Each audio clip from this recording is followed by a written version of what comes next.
selama hidupku.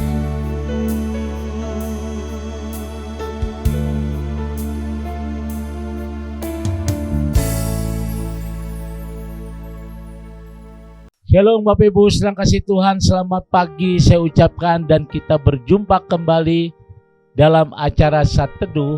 Saudara yang kasih Tuhan, kita percaya ini semuanya akan diberkati oleh Tuhan. Mari kita tundukkan hati kita di hadapan Tuhan. Kembali ya Bapak, pagi hari ini kami menghadap hadirat Tuhan. Kami boleh mengucap syukur atas kasih setia Tuhan.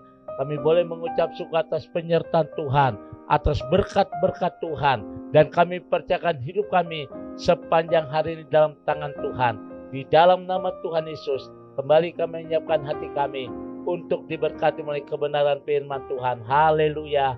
Amin. Bapak Ibu sedang kasih Tuhan, kembali kita akan melihat di dalam Lukas pasal 15 ayat 11 sampai dengan ayat 32. Ada 5 kebenaran yang memotivasi di dalam hidup kita. Nah Bapak Ibu sedang kasih Tuhan, perikop ini tentang anak yang terhilang. Saudara, di dalam Lukas pasal 15 ayat 11 sampai ayat 32 ini kembali diingatkan bahwa kita dapat merenungkan beberapa kebenaran yang pasti akan memberkati kita semua. Dan kebenaran-kebenaran yang pertama adalah, coba kita perhatikan ayat 12. Yesus kata yang bungsu kepada ayahnya, "Bapa, berikanlah kepadaku bagian harta milik kita menjadi hakku."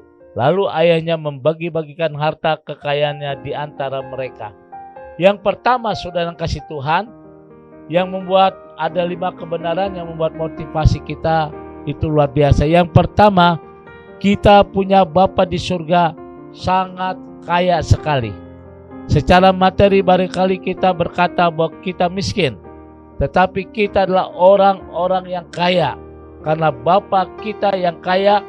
Persoalannya saudara, kadang-kadang kita khawatir dan takut terhadap hidup ini karena kita kurang percaya. Jadi hari ini saya ingatkan bahwa Bapa kita yang di surga itu sangat kaya sekali. Dia yang menciptakan segala sesuatu yang tidak ada menjadi ada, saudara. Tetapi seringkali kekhawatiran, ketakutan, kegelisahan ini membuat kita menjadi ragu, membuat kita menjadi was-was apakah Tuhan sanggup memberkati kita. Nah saudara kita yang dikasih Tuhan, kita adalah anak Bapa di surga. Oleh karena itu jangan takut, percaya saja bahwa Dia sanggup memelihara kita sebagai anak-anaknya. Dan ini dilihat sebagaimana anak bungsu menerima hak warisannya sebelum waktunya, tapi dia meminta dan bapaknya memberinya. Yang kedua, motivasi yang kedua yang kita lihat di sini di dalam ayat 12 bagian B, firman Tuhan berkata, lalu ayahnya membagi-bagikan harta kepadanya, kekayaan itu di antara mereka. Yang kedua, kita punya Bapa yang suka memberi. Ada banyak orang kaya dalam dunia ini, namun mereka kadang-kadang pelit. Tetapi Bapa kita di surga adalah Bapa yang suka memberi. Karena itu saudara kasih Tuhan, pagi hari ini jika kita adalah anak Bapa di surga, pasti juga Dia suka memberi dan tidak hidup di dalam kekhawatiran. Oleh karena itu, poin yang kedua, jangan takut kekurangan, takut kehabisan berkat, dan takut tidak diberkati. Karena Bapa kita yang di surga adalah Bapa yang suka memberi. Dan yang ketiga, kebenaran yang ketiga yang memotivasi adalah Dia adalah Bapa yang mendengar dan menjawab doa kita.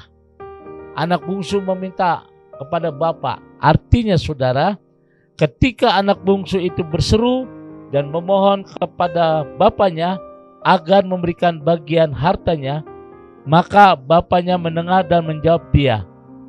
Apa yang perlu kita takutkan?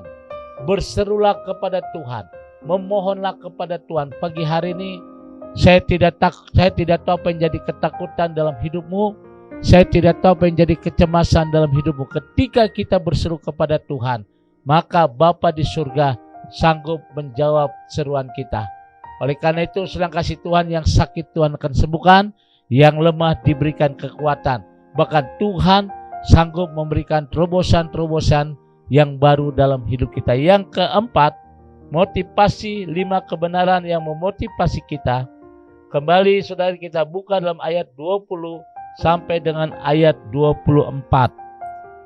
Maka bangkitlah ia dan pergi kepada bapaknya. Ketika ia masih jauh, ayahnya telah melihatnya, lalu tergerak hatinya oleh belas kasihan. Ayahnya itu berlari mendapatkan dia, lalu merangkul dia dan mencium dia. Kata anak itu kepada bapa, aku telah berdosa terhadap surga dan terhadap bapa. Aku tidak layak lagi disebut sebagai anak bapa. Tetapi ayah itu berkata kepada hamba-hambanya, lekaslah, bawa kemari jubah yang terbaik, pakaikanlah itu kepadanya, dan kenakanlah cincin pada jarinya dan sepatu pada kakinya. Dan ambillah anak lembu tambun itu, sembelilah dia, dan marilah kita makan dan bersuka cita. Sebab anakku ini telah mati dan telah menjadi hidup kembali. Ia telah hilang dan didapat kembali. Maka mulailah mereka bersuka cita.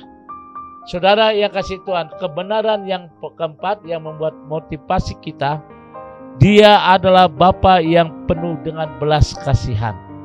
Sebesar apapun dosa anak bungsu itu, ketika dia kembali kepada bapaknya, diterimanya dengan sukacita, bahkan disambutnya dengan luar biasa, diberikan cincin, diberikan sepatu yang luar biasa, bahkan menyembelih lembu tambun, artinya lembu yang terbaik. Dan bapak itu berkata, anak yang terhilang telah kembali. Nah, Bapak Ibu sedang kasih Tuhan, kita harus selalu jatuh belas kasihan, mau menerima dan mengampuni orang-orang yang lemah, namun mau kembali ke jalan Tuhan. Nah, saudara yang kasih Tuhan, jadi poin yang keempat, kita harus ingat dia adalah Bapa yang penuh dengan belas kasihan. Mungkin hari ini kita gagal total, mungkin hari ini kita pernah salah jalan, mungkin hari ini kita salah ambil keputusan, mungkin hari ini kita melanggar kehendak Bapa. Tetapi ketika kita kembali kepada Bapa, kita minta ampun, kita mengaku kesalahan kita, maka Bapa di surga akan mengampuni kita. Saya percaya pagi hari ini ada pemulihan, ada terobosan-terobosan yang baru, ada sukacita. Dan 5 kebenaran yang terakhir saudara, yang memotivasi kita di dalam ayat 25 sampai dengan ayat 30. Firman Tuhan berkata, tetapi anaknya yang sulung berada di ladang, dan ketika ia pulang dan dekat ke rumah, ia mendengar bunyi seruling dan nyanyian tari-tarian. Lalu ia memanggil salah seorang hamba dan bertanya kepadanya, apa semuanya itu? Jawab hamba itu, adikmu telah kembali dan ayahnya telah menyembelih anak lembu tambun, karena ia mendapat kembali dengan keadaan sehat. Maka marahlah anak sulung itu dan tidak mau masuk. Lalu ayahnya keluar dan berbicara dengan dia. Tetapi ia menjawab ayahnya, katanya, telah bertahun-tahun aku melayani Bapa, dan belum pernah aku melanggar perintah Bapa. Tetapi kepadaku belum pernah Bapa memberikan seekor anak kambing untuk bersuka cita dengan sahabat-sahabatku. Tetapi baru saja datang anak Bapa yang telah memboroskan harta kekayaan Bapa bersama-sama dengan pelacur-pelacur. Maka Bapa menyembelih anak lembu tambun itu untuk dia. Kata ayahnya kepadanya, anakku, engkau selalu bersama-sama dengan aku, dan segala kepunyaanku adalah kepunyaanmu. Ayat 32, perhatikan baik-baik. Kita patut bersuka cita, bergembira karena adikmu telah mati dan telah menjadi hidup kembali. Ia telah hilang dan dapat kembali.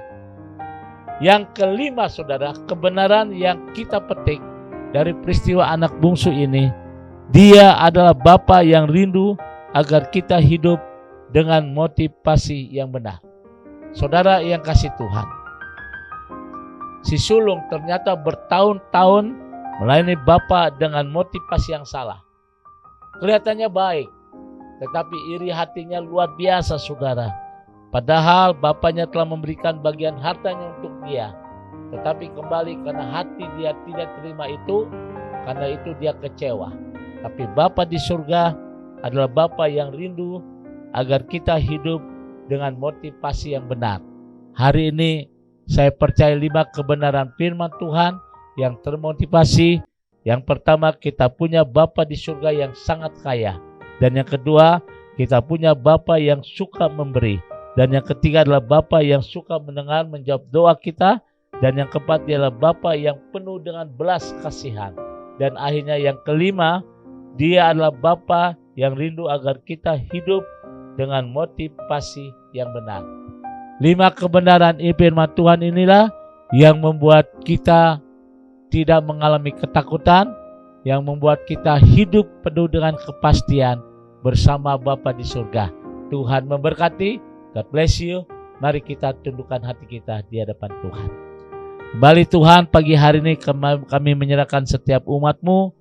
Tuhan Yesus berkati setiap umat-Mu. Kami percaya di dalam kehidupan kami tidak ada ketakutan, tidak ada kecemasan, sebab kami percaya Allah yang kami sembah adalah Allah yang Maha Tahu. Bapa kami yang di surga tahu apa yang jadi pergumulan kami, tahu apa yang jadi ketakutan kami. Oleh karena itu dalam nama Tuhan Yesus, berkati semua umat-Mu. Kami percaya segala aktivitas mereka sehari-hari semuanya diberkati Tuhan. Terima kasih Bapa di surga pagi hari ini. Dan kami percayakan mereka dalam tangan Tuhan. Jadikan hari ini hari yang terindah bersama dengan Tuhan. Haleluya. Amin. Saudara yang kasih Tuhan, kembali saya ucapkan selamat beraktivitas. Tetap semangat di dalam Tuhan. Jaga kesehatan. Tuhan memberkati. Arahkan hatimu, angkat kedua tanganmu, dan terimalah berkat dari Tuhan. Kasih, kemurahan, damai sejahtera dari Allah Bapa di surga, cinta kasih dari Tuhan kita Yesus Kristus di dalam persekutuan Roh Kudus memberkati kita semua hari ini sampai Maranatha. Tuhan Yesus akan datang kembali. Yang diberkati berkata, amin.